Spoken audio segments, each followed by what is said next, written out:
नमस्कार, स्वागत है आप सभी का। आप देख रहे हैं आयुष्मान भव। मैं हूं प्रीति सिंह। आयुष्मान भव में आज बात मिर्गी की, जिसे आमतौर पर लोग एपिलेप्सी या सीजर्स भी कहते हैं। मिर्गी काफी आम बीमारी है। भारत में 50 लाख से 1 करोड़ लोग मिर्गी से ग्रसित हैं और मिर्गी का नाम सुनते ही कई लोग डरते हैं, घबरा जाते हैं। मिर्गी को लेकर समाज में आज भी सबसे ज्यादा गलतफहमियां हैं। कभी कहा जाता है ये ऊपर का साया है, कभी कहा जाता है छूत की बीमारी है, कभी कहा जाता है कि ऐसे व्यक्तियों की शादी ही नहीं होनी चाहिए, कभी कहा जाता है कि मिर्गी से पीड़ित व्यक्ति कोई काम नहीं कर सकता। जबकि सच्चाई यह है कि मिर्गी एक मेडिकल कंडीशन है, ये कोई अभिशाप नहीं है। सबसे आम न्यूरोलॉजिकल विकारों में से एक मिर्गी अपने पीड़ितों में कोई अंतर नहीं करता और ये किसी भी आयु वर्ग के लोगों को या किसी भी लिंग में, पुरुष हो या महिला हो, किसी को भी प्रभावित कर सकती है। लेकिन ये देखा जाता है कि 5 वर्ष से कम उम्र के बच्चों और 65 वर्ष से अधिक उम्र के वयस्कों में ये सबसे आम है। इस विकार में क्या ऐसा होता है कि लोगों को दौरे आते हैं? बहुत सारी चीज़ें जो मिर्गी से जुड़ी हुई हैं वो हम जानेंगे कि आखिर क्या होती है मिर्गी, क्यों होती है, लक्षण क्या हैं, क्या ये पूरी तरह से ठीक हो सकती है, और सबसे ज़रूरी, अगर किसी को दौरा पड़े तो हमें क्या करना चाहिए और क्या बिल्कुल नहीं करना चाहिए। तो तमाम ऐसे पहलू हैं मिर्गी से जुड़े हुए जिन पर आज हम आयुष्मान भव में चर्चा करेंगे। 3 बेहद खास मेहमान मेरे साथ जुड़े हुए हैं, एलोपैथी, आयुर्वेद और होम्योपैथी के विशेषज्ञ। मेरे साथ एलोपैथी विशेषज्ञ डॉक्टर अवध किशोर पंडित स्टूडियो में मौजूद हैं। एडिशनल प्रोफेसर हैं, department of rhinology, all India institute of medical sciences, new Delhi. आपका बहुत बहुत स्वागत है डॉक्टर अवध कुमार पंडित। धन्यवाद हमारे साथ आयुष्मान भव में जुड़ने के लिए। आयुर्वेद के विशेषज्ञ डॉक्टर जितेंद्र वर्साकिया मेरे साथ जुड़े हुए हैं, associate professor, PG, department of काय चिकित्सा, चौधरी ब्रह्म प्रकाश आयुर्वेद, चरक संस्थान, दिल्ली। आपका बहुत बहुत स्वागत है डॉक्टर जितेंद्र वर्साकिया। साथ ही होम्योपैथी के विशेषज्ञ प्रोफेसर डॉक्टर एस.के. मिश्रा मेरे साथ जुड़े हुए हैं, project guide lifestyle disorder, Nehru homeopathic medical college, Delhi. आपका भी बहुत बहुत स्वागत है डॉक्टर एस.के. मिश्रा। आप शुरुआत में बहुत बेसिक सवाल से करूंगी। डॉक्टर अवध कुमार पंडित, थोड़ा बताइए कि आसान भाषा में मिर्गी क्या है और क्यों इसमें दौरे आते हैं लोगों को? आपने बहुत सही उदाहरण से शुरुआत की कि इसके बहुत सारे एक कन्फ्यूजन कह सकते हैं कि क्या है। असल में एपिलेप्सी और मिर्गी जो है, इसमें ये एक सिम्टम है जिसमें कि मरीज को किसी प्रकार की एक थोड़े समय के लिए होश कम होना, और उस होश कम होने के साथ साथ किसी हाथ या पैर में एबनॉर्मल जर्की मूवमेंट्स या किसी प्रकार के ऑटोमेटिक मूवमेंट्स होते हैं। चेहरे पे कभी टेढ़ापन और चेहरे में झटका जैसा जर्की मूवमेंट्स आता है, और जो कि थोड़े समय में ठीक हो जाता है। तो ये बहुत ट्रांजिएंट सिम्टम्स होते हैं जो कि थोड़े मिनट्स और आवर्स के अंदर ठीक भी हो जाते हैं। तो इसे हम एपिलेप्सी कहते हैं। और इसके कई कारण होते हैं। जो मेनली है, हम इसमें जो कॉमन कारण होते हैं वो है कि कोई ब्रेन में कोई छोटे से इन्फेक्शन जैसे न्यूरोसिस्टिक सर्कोसिस होता है, उसके कारण हो सकता है। और कई बार पैरालिटिक जैसे छोटे क्लॉट हो गए ब्रेन में, तो उससे हो सकता है। या फिर पुरानी कभी कोई किसी प्रकार की चोट आई हो दिमाग में, जिससे कि जैसे कि जन्म के समय में दिमाग पे कोई जो चोट आई हो, या ऑक्सीजन की कमी हुई हो, या बड़े होने के समय में दिमाग में कोई चोट आई हो एक्सीडेंट के द्वारा, तो इस कारण से भी मिर्गी आ सकते हैं। साधारणतः 70 से 80% मिर्गी में हमें दिख जाता है कि दिमाग में कुछ निशान या चोट या किसी प्रकार का इन्फेक्शन होता है, पर कभी कभी हमें किसी प्रकार की एपिलेप्सी में ये चीज़ें नहीं दिखती हैं। फिर भी हमें नॉर्मल स्कैन होने के बावजूद भी मरीज को एपिलेप्सी या मिर्गी की सिम्टम्स होते हैं, तो उसमें और भी जानकारी टेस्टों के द्वारा हमें प्राप्त हो जाती है जानकारी की एपिलेप्सी की बीमारी है। जी बिल्कुल। अब आयुर्वेद के नज़रिए से मिर्गी को कैसे देखा समझा जाए डॉक्टर वर्साकिया, क्योंकि आयुर्वेद में एक तरह से दिमाग, मन को अलग स्वरूप में भी देखा समझा जाता है, तो क्या इसे शरीर से जुड़ी बीमारी माना गया है, या फिर मन और तंत्र का संतुलन बिगड़ने से भी इसे कहीं ना कहीं जोड़ा गया है? जी बिल्कुल, मैं बताना चाहूँगा। आयुर्वेदा में मिर्गी है, सीजर है, उसका जो टर्मिनोलॉजी है वो संस्कृत टर्म है अपस्मार, जिसको बोलते हैं। अप और स्मार 2 शब्दों से बनता है। अप का मतलब होता है लॉस और स्मार का मतलब होता है स्मृति या तो मेमोरी, मतलब लॉस ऑफ कॉन्शियसनेस और अवेकनेस।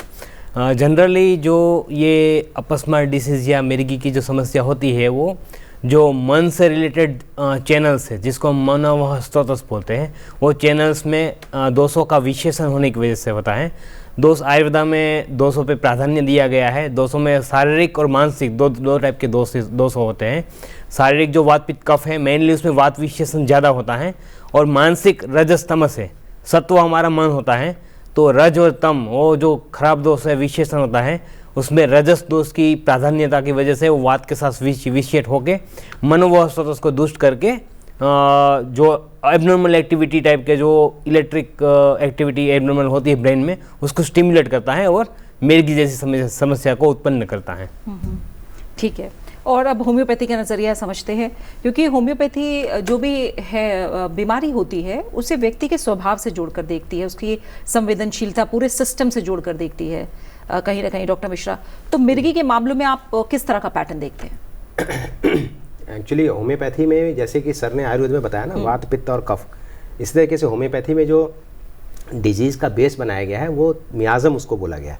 तो ये सोरा, सिफिलिस और साइकोसिस 3 मियाज़म के प्रधानता, ये 3 मियाज़म होते हैं।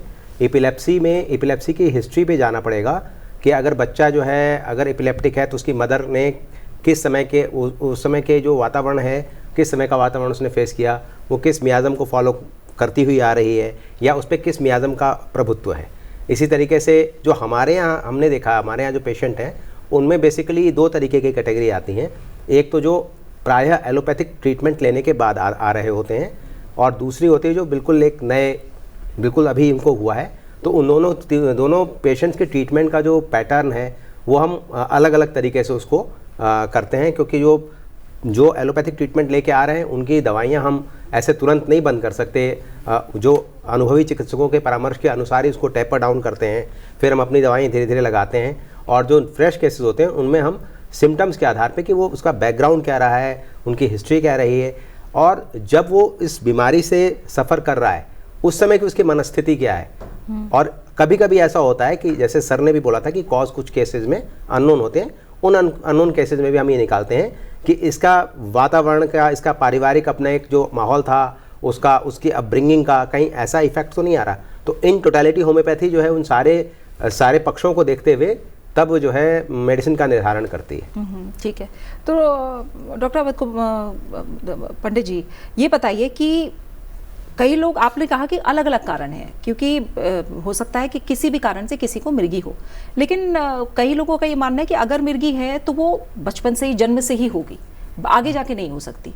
लेकिन यहाँ हम देख रहे हैं कि 65 साल से ज़्यादा जो लोग हैं उनमें भी खतरा ज़्यादा बना रहता है। तो कारण कैसे निर्धारित होते हैं और कितने % लोगों को जन्म से ही पता लग जाता है कि इनको मिर्गी की समस्या है? ये बहुत अहम सवाल पूछा आपने, क्योंकि जो कारण होते हैं वो एपिलेप्सी और मिर्गी के उम्र के साथ भी कई बार हमें क्लियर होते हैं। जैसे मान लीजिए कोई एकदम नवजात शिशु है या एकदम 1 साल का बच्चा है, 2 साल का, उसको सीजर्स या एपिलेप्सी हो रहे हैं, तो उसमें कारण विभिन्न होते हैं। उसमें हम कई बार सोचते हैं कि ब्रेन की डेवलपमेंट कैसी हुई है, उससे रिलेटेड हो सकता है एपिलेप्सी, या उसी जब नवजात हुआ बच्चा, न्यूबॉर्न हुआ, तो उसको बर्थ के समय में कोई ब्रेन पे इफेक्ट पड़ा, जैसे हाइपोक्सिया बोलते हैं कि डिलेड क्राई हुआ, देर से रोया तो ऑक्सीजन की कमी हुई और न्यूट्रिशन की कमी हुई।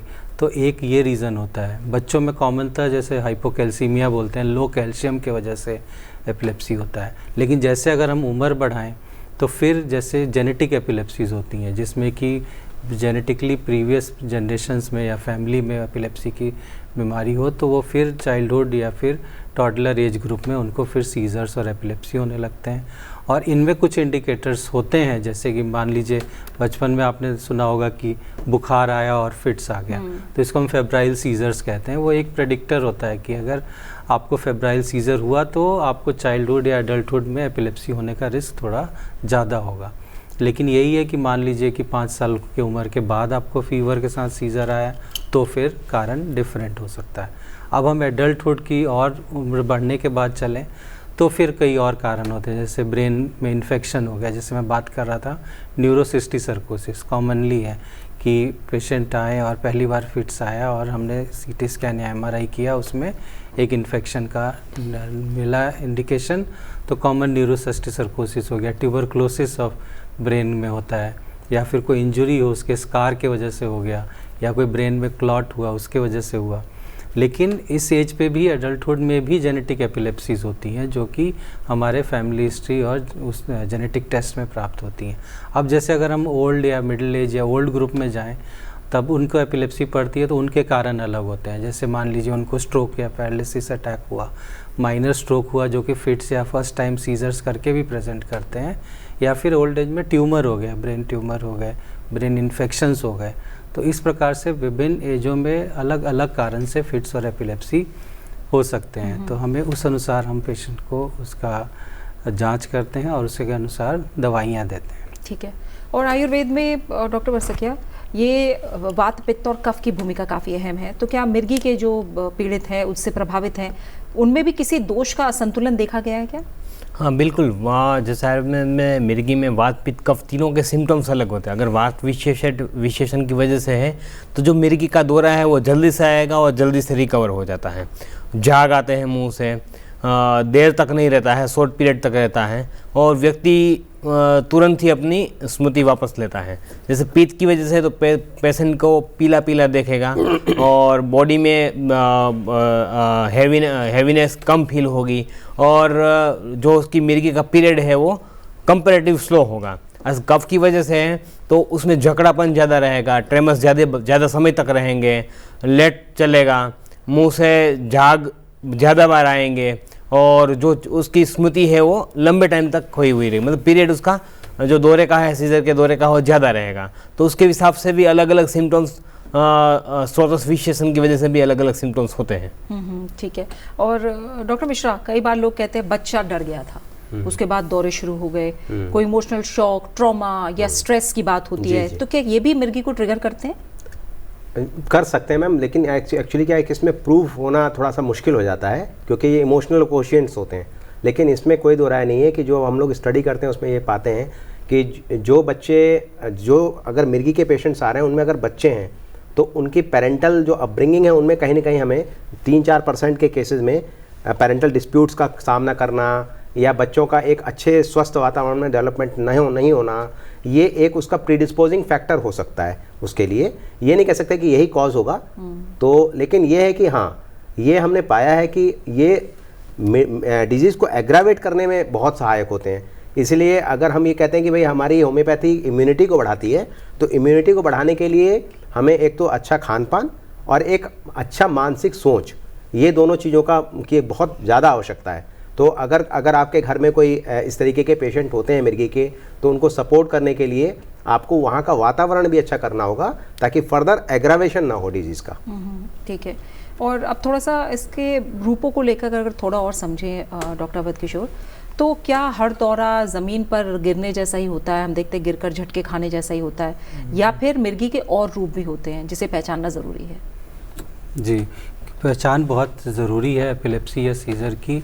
अगर हम इसमें देखें, एकदम जो आपने पहले सवाल पूछा कि ज़मीन पे गिरना ही ज़रूरी, उसी को ही एपिलेप्सी या सीज़र कहेंगे, जी हाँ, वो एक प्रकार है।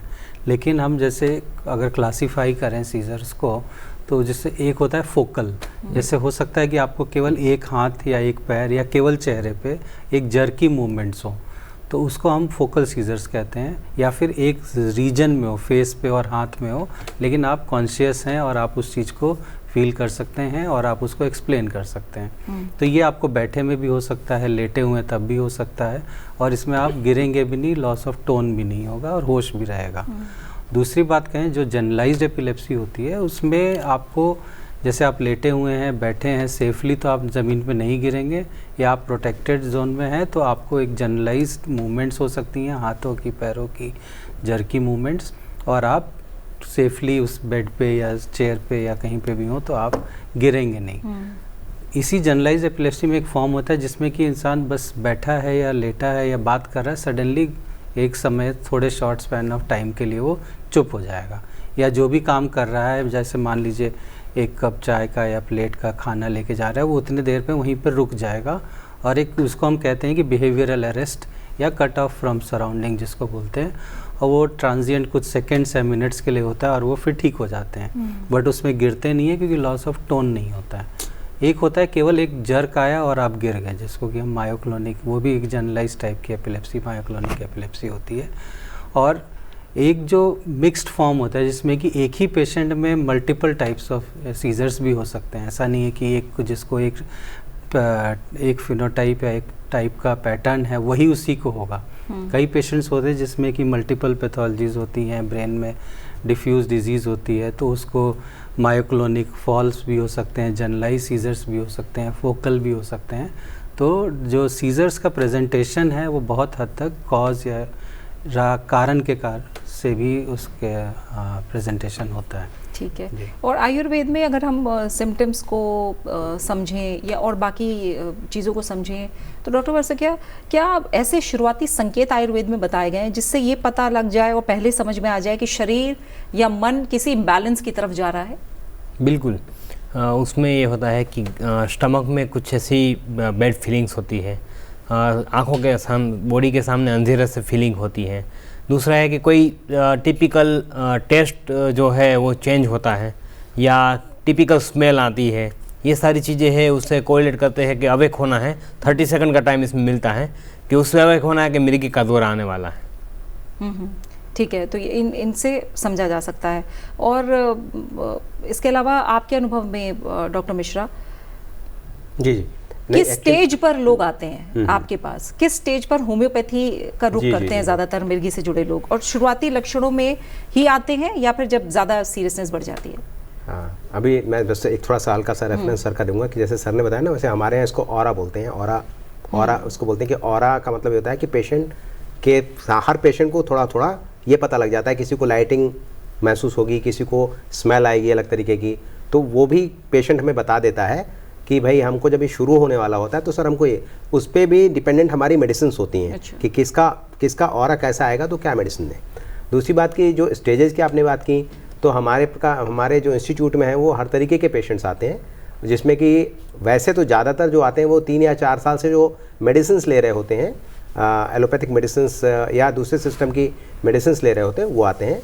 वो उनका प्रेजेंटेशन ये होता है कि डॉक्टर साहब हम ये दवाई लेते लेते जो है वो ऊब गए हैं और हमें कितनी साल लेनी पड़ेगी। कुछ केसेस में डॉक्टर्स बोलते हैं कि ताज़िंदगी लेनी पड़ेगी, तो हम उसको कैसे सही करें। एक तो इस तरीके के केस आते हैं। दूसरे आते हैं कि जिनको थोड़ा सा लगता है कि अभी हमको मॉडर्न मेडिसिन साइड में नहीं जाना है, थोड़ा सा होम्योपैथी या आयुर्वेद ट्राई करना है, तो वो वाले आते हैं। तो वो कहते हैं कि हम पहले first line of treatment homeopathy को लेना चाहते हैं। तो ये दोनों तरीके के पेशेंट्स आते हैं और दोनों तरीके के पेशेंट्स का मैनेजमेंट बिल्कुल अलग तरीके का है। तो जो पेशेंट्स हमारे पास एलोपैथिक बैकग्राउंड के आते हैं उनको हम लोग काउंसिल करते हैं और कहते हैं जो दवाइयाँ आपको दी गई उसको तत्काल प्रभाव से बंद मत करिए, क्योंकि उससे विड्रॉल सिम्टम्स भी आते हैं कई बारी।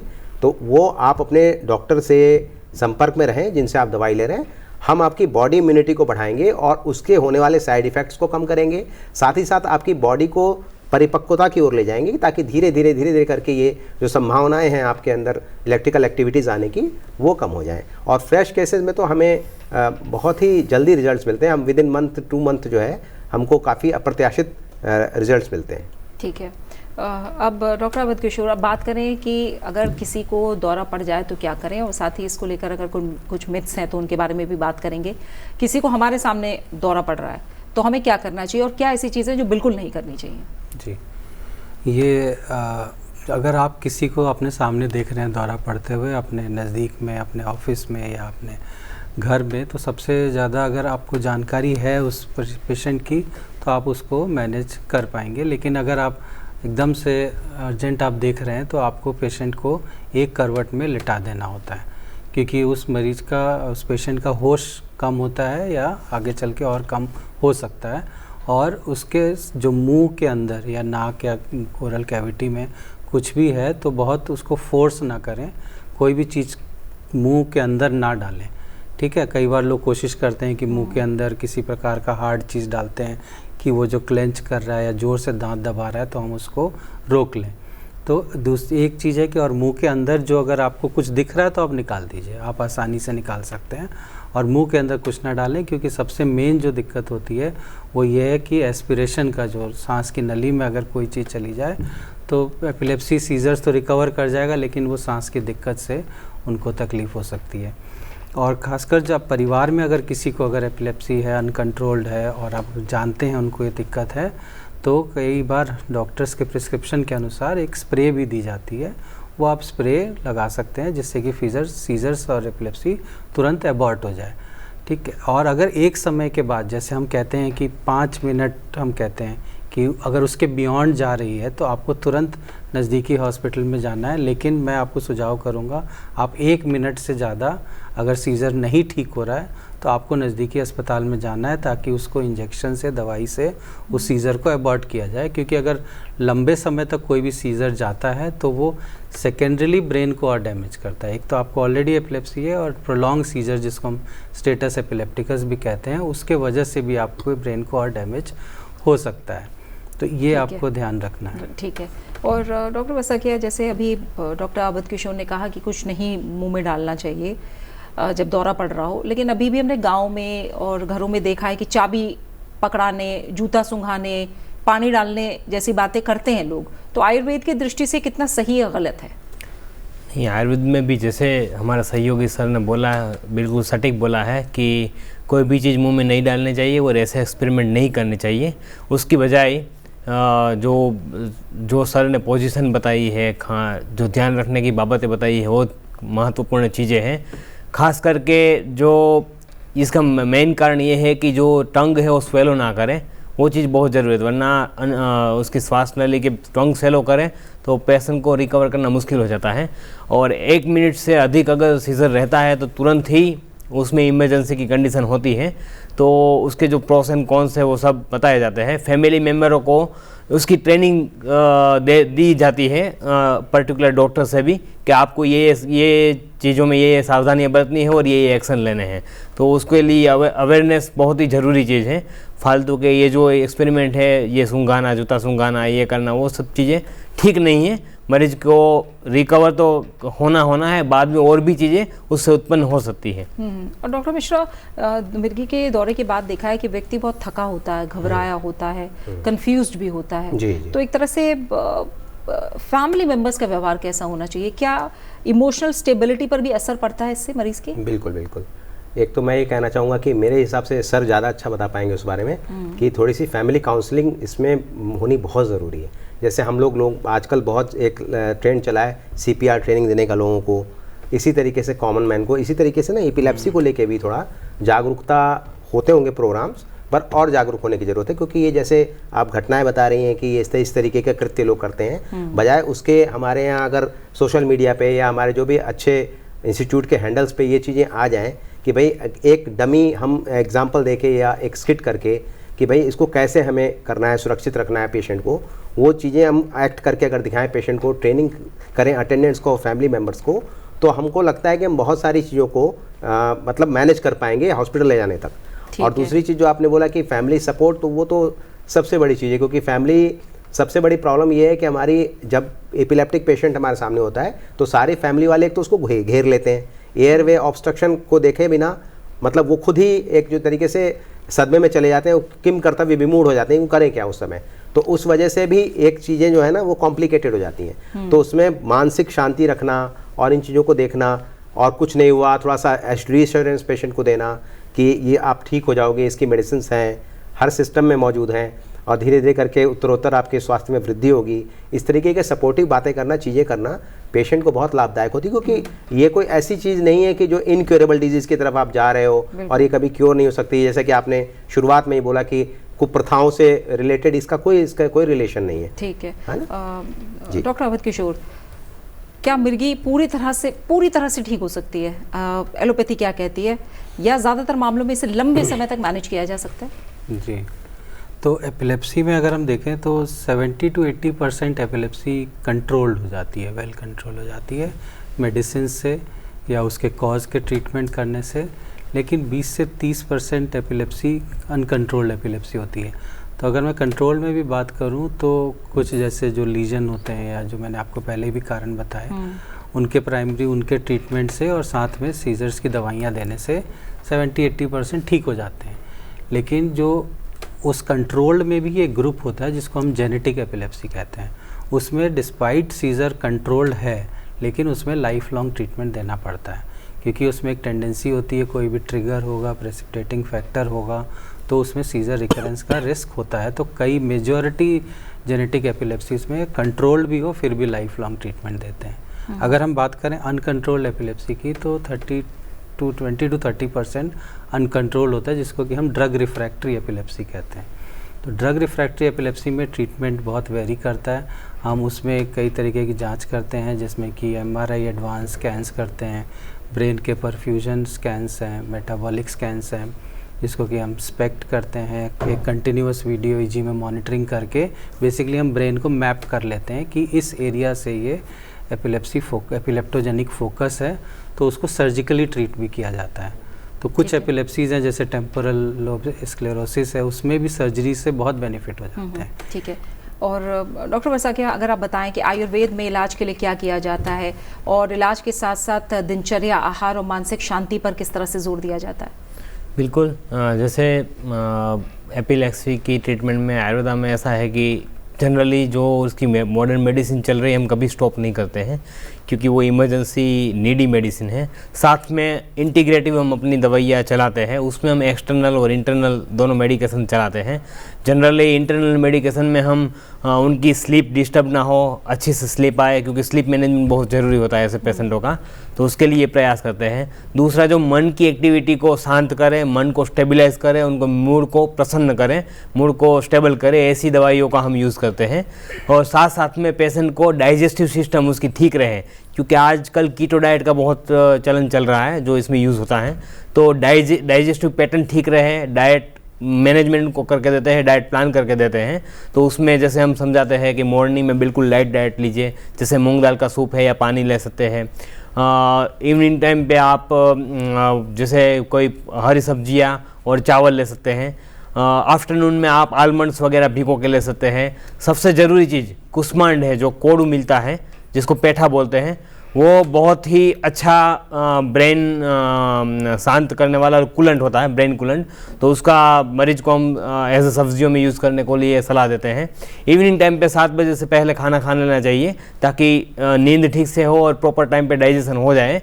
सबसे ज़रूरी चीज़ जो उनको थेरापिस्ट में हम जो सजेस्ट करते हैं, तो उसमें पूरी बॉडी पे मसाज करवाते हैं, ताकि उससे क्या है, उसकी पूरी बॉडी रिलैक्स हो जाए, मन शांत हो, उसकी फिजिकल जो स्ट्रेंथ है वो अच्छे से गेन हो जाए। उसके साथ साथ हम आयुर्वेद में शिरोधारा जैसे पंचकर्म है, जो मन को प्रसन्न करते हैं और ब्रेन की एक्टिविटी को थोड़ा सा कूल करते हैं और शांत करते हैं और ब्रेन को रिलैक्स करते हैं, तो ऐसी चीज़ें यूज़ करते हैं। तीसरी चीज़ है नस्य थेरापी। नस्य थेरापी मतलब कि नाक के नोज से, द्वार से, नोज़ के ओरिफिस से हम ऑयल पुल करते हैं। उसका मेन रीज़न ये है कि नोज ऐसा है जहाँ से जो ब्लड ब्रेन बैरियर को क्रॉस करके दवाई हम पहुँचा सकते हैं। उसमें जनरली हम घृत, मेडिकेटेड घृत घी का यूज़ करते हैं। वही एक चीज़ है जो बीबी की ब्लड ब्रेन बैरियर को क्रॉस करके वहाँ तक दवाइयाँ ले जा सकती हैं। तो आयुर्वेद की काफ़ी दवाइयाँ हैं जो नस्य में हम यूज़ करके पेशेंट को थोड़ा सा रिलीफ देने में और उसकी जो क्वालिटी ऑफ लाइफ है उसको हम इम्प्रोवाइज़ करने में बहुत हेल्पफुल रहते हैं। दूसरी चीज़ है, पेशेंट को हम योगा प्राणायाम सजेस्ट करते हैं, जिससे उसके जो रेस्पिरेटरी मूवमेंट है उससे उनकी बॉडी की इम्यूनिटी हो रिस्टोर होती है। साथ साथ उनका जो ब्रेन पावर है, ब्रेन की एक्टिविटीज़ है वो एनहांस होती हैं और साथ साथ में पेशेंट का जो विल पावर वो बढ़ता है। ये बहुत ज़रूरी चीज़ है। तो ओवरऑल पेशेंट को फिजिकली और मेंटली स्ट्रॉन्ग करके और इंटीग्रेटिव मॉडर्न मेडिसिन के साथ साथ अपनी दवाइयाँ हम चला के पेशेंट को इस प्रकार के रोग से हम जल्दी रिकवर करवा सकते हैं और उनसे कोई साइड इफेक्ट ना हो उसको भी हम प्रिवेंट कर सकते हैं। ठीक है। तो एक तरह से डॉक्टर मिश्रा, अंतिम चरण में आप अगर ये बताएं कौन सी ऐसी आदतें हैं जो मिर्गी के मरीजों के लिए मददगार हो सकती है, और क्या ये समझा जाए कि मिर्गी का दौरा कभी भी आ सकता है क्या किसी को जिसको ये समस्या है? जैसा कि सर ने बताया, अलग अलग डिफरेंट एज ग्रुप्स के अलग अलग रीजंस बताए, तो वो रीजंस तो हैं ही कभी भी आने के लिए। लेकिन अगर हम अपने को, जैसे कि सर ने बताया कि अपनी लाइफस्टाइल को गवर्न करते हुए अच्छे से टाइम पे खाना, टाइम से सोना, अगर हम इस तरीके की चीज़ों को रखेंगे, क्योंकि मैंने अक्सर देखा है कि जो एपिलेप्टिक पेशेंट्स होते हैं वो बाद में जाके ओबेसिटी के शिकार हो जाते हैं। क्योंकि मतलब ठीक है, एक फेज़ के लिए एपिलेप्सी आई, लेकिन वो क्या करेंगे कि एक तो वो खुद भी, फैमिली मेम्बर का भी थोड़ा सपोर्ट कम होने की वजह से, और उनको थोड़ा पैम्परिंग बना दिया जाता है, तो वो क्या करते हैं, एक जगह बैठ के ही खा रहे हैं, एक जगह बैठ के ही सारे काम कर रहे हैं, ना एक्सरसाइज कर रहे हैं। उसकी वजह से वो ओबेसिटी प्रोन भी हो जाते हैं। ओबेसिटी प्रोन होने से 4 बीमारियाँ और आ जाती हैं। तो ठीक है, आप ट्रीटमेंट ले रहे हो, आप बाकी सारे काम कर सकते हो, आप अपने डाइट पे ध्यान दो, एक्सरसाइज पे ध्यान दो, जो दवाएं दी जा रही हैं उनको टाइम पे लीजिए, और जो आपकी, मैं आपको एक बात बताऊं, 1 घंटा अपनी हॉबी के लिए निकालिए, जो भी आपकी हॉबी है, चाहे डांस करना हो, चाहे पेंटिंग हो, चाहे ड्राइंग हो, उस पर भी अपना ध्यान, मतलब अपना ध्यान वहाँ पे लगाइए, क्योंकि उससे कई बार आपको एक ये इम्यूनो बूस्टर का भी काम करती है और आपको डिजीज़ के बारे में सोचने से भी मुक्त रखती है।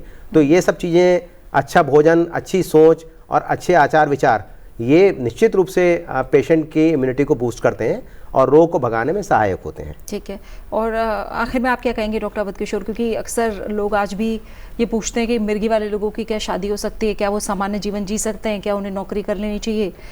कई लोगों में आज भी डर है, तो कितना सामान्य जीवन मिर्गी से पीड़ित व्यक्ति जी सकता है? वैसे हमारे कलीग ने बहुत अच्छा कहा कि एक लाइफस्टाइल और पॉजिटिविटी लाइफ में बहुत ज़रूरी है। आप एपिलेप्सी हैं, आपको ट्रीटमेंट चल रही है, कंट्रोल है, अनकंट्रोल्ड है, लेकिन आपका जीवन का मकसद बहुत क्लियर है कि आपको एक पीसफुल और खुश की ज़िंदगी आपको भी होनी चाहिए। तो सबसे पहले सवाल करते हैं, शादी होने के बाद शादी कर सकते हैं, लेकिन ये आपकी जानकारी में होना चाहिए कि आपको एपिलेप्सी की बीमारी है और आप क्या दवाएं खा रहे हैं, क्योंकि उसका प्रेगनेंसी और बच्चे पे जो भी केयर और प्रिवेंटिव मेजर्स ले सकते हैं वो लिया जा सकता है और चीज़ें नॉर्मल रूप में हो सकती हैं। डेफिनेटली एक थोड़ा सा रिस्क बढ़ता है, बट ऐसा नहीं कि बिल्कुल ही इम्पॉसिबल है, बहुत लो रिस्क होता है। आप जहाँ तक बात करें जॉब्स की, वो आप जॉब्स कर सकते हैं, लेकिन हाँ, जैसे ड्राइविंग जॉब है, एपिलेप्सी पेशेंट्स को नॉट सजेस्टेड, आप ड्राइविंग नहीं कर सकते हैं। अगर आप बचपन में सोच रहे हैं पायलट ट्रेनिंग या पायलट की हम तैयारी करें, तो आप अगर एपिलेप्सी की बीमारी है तो आप हाई चांस है कि आप रिजेक्ट हो सकते हैं। तो कुछ लिमिटेशन है, बट आप जैसे डॉक्टर बन रहे हैं, इंजीनियर बन रहे हैं, या आप कानून या किसी भी व्यवस्था में आप जा रहे हैं, तो आप बहुत अच्छा कर सकते हैं अगर आप केयर करते हैं। बाकी अंत में यही कहूँगा कि इसको एक कमी ना समझें, ये एक बहुत हद तक कंट्रोल और एक अच्छा नॉर्मल जीवन जी सकते हैं। एक लाइन में अगर आप बताएं, कई लोग क्योंकि अभी भी जहाँ अवेयरनेस इतनी नहीं है, वो ट्रीटमेंट नहीं कराते, वो कहते हैं दौरा आता है, ठीक है, आता रहता है। ट्रीटमेंट कराना क्यों ज़रूरी है, चाहे वो किसी भी पैथी का सहारा लिया जाए? ट्रीटमेंट कराना इसलिए ज़रूरी है कि एक आजकल हमने इसको, पहले भी होती थी, अब ये इसको हम बहुत क्लियर रूप से पहचान गए, जिसको हम सुडेप कहते हैं, sudden unexplained death in patients of epilepsy जिसको बोलते हैं। तो एक तो है कि ये कारण बन सकता है कि आप एक अनएक्सप्लेन रीज़न से डेथ हो गया, तो एक एपिलेप्सी पेशेंट्स में इसका रिस्क बहुत हाई होता है। दूसरा है कि आप एपिलेप्सी हैं तो आप खुद ही समझ रहे हैं कि आपकी क्या लिमिटेशंस हो सकती है, आप किसी कार्य में हैं तो वह रुकावट बन सकता है, या आप किसी, मान लीजिए प्रेगनेंसी हो गई है और आपको एपिलेप्सी है, तो दवा से कंट्रोल किया जा सकता था। तो डेफिनेटली ट्रीटमेंट होना चाहिए और एक बहुत ही प्रॉपर रूप से होना चाहिए, और मैं बहुत अप्रिशिएट करूँगा जैसे इंटीग्रेटेड जो केयर है वो बहुत इम्पोर्टेंट है एपिलेप्सी पेशेंट। इसी के साथ आयुष्मान भव का समय आज के अंक का यहीं पूरा हो गया है। डॉक्टर अवध किशोर आपका, डॉक्टर वर्षाकिया आपका, डॉक्टर एस के मिश्रा, तीनों मेहमानों का बहुत बहुत शुक्रिया मेरे साथ इस चर्चा में जुड़ने के लिए। तो आज की बातचीत से एक बात बिल्कुल साफ है कि मिर्गी कोई रहस्य नहीं है, ये कोई डर नहीं है, कोई कलंक नहीं है, ये एक हेल्थ कंडीशन है जिसे समझने की ज़रूरत है। ऐसे लोगों से सहानुभूति की भी ज़रूरत है, उन्हें समझिए, सही जानकारी की ज़रूरत है, सही ट्रीटमेंट की ज़रूरत है। अगर समाज डरना छोड़ दे तो मरीज आधी जंग ऐसे ही जीत लेता है। तो याद रखिए, मिर्गी से पीड़ित व्यक्ति बीमार है, कमज़ोर नहीं है। इसी उम्मीद के साथ, इसी संदेश के साथ हमें फिलहाल आयुष्मान भव में दीजिए इजाज़त, और आप बने रहिए सनसेट टीवी के साथ। नमस्कार।